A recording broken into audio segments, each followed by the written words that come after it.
Chapter 37. "We're almost there," said Stanley. He could see the base of the mountain. Now that they were really almost there, it scared him. Big Thumb was his only hope. If there was no water, no refuge, then they'd have nothing, not even hope. There was no exact place where the flat land stopped and the mountain began. The ground got steeper and steeper, and then there was no doubt that they were heading up the mountain. Stanley could no longer see the Big Thumb. The slope of the mountain was in the way. It became too steep to go straight up. Instead, they zigzagged back and forth, increasing their altitude by small increments every time they changed directions. Patches of weeds dotted the mountainside.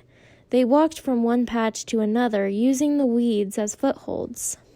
As they got higher, the weeds got thicker. Many had thorns, and they had to be careful walking through them. Stanley would have liked to stop and rest, but he was afraid that they'd never get started again. As long as Zero could keep going, he could keep going too. Besides, he knew they didn't have much daylight left. As the sky darkened, bugs began appearing above the weed patches. A swarm of gnats hovered around them, attracted by their sweat. Neither Stanley nor Zero had the strength to swat at them. "How are you doing?" Stanley asked. Zero pointed thumbs up. Then he asked, "If a gnat lands on me, it will knock me over." Stanley gave him more words. "Bugs," he spelled. Zero concentrated hard and then said, "Boogs?" Stanley laughed. A wide smile spread across Zero's sick and weary face as well. "Bugs," he said. "Good," said Stanley. "Remember, it's a short U, if there's no E at the end." "Okay, here's a hard one. How about Lunch? Suddenly, Zero made a horrible retching noise as he doubled over and grabbed his stomach.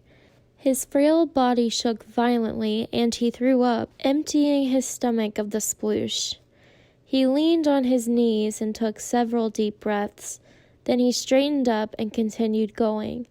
The swarm of gnats stayed behind, preferring the contents of Zero's stomach to the sweat on the boys' faces.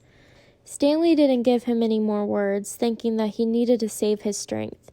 But about 10 or 15 minutes later, Zero said, "Lunch."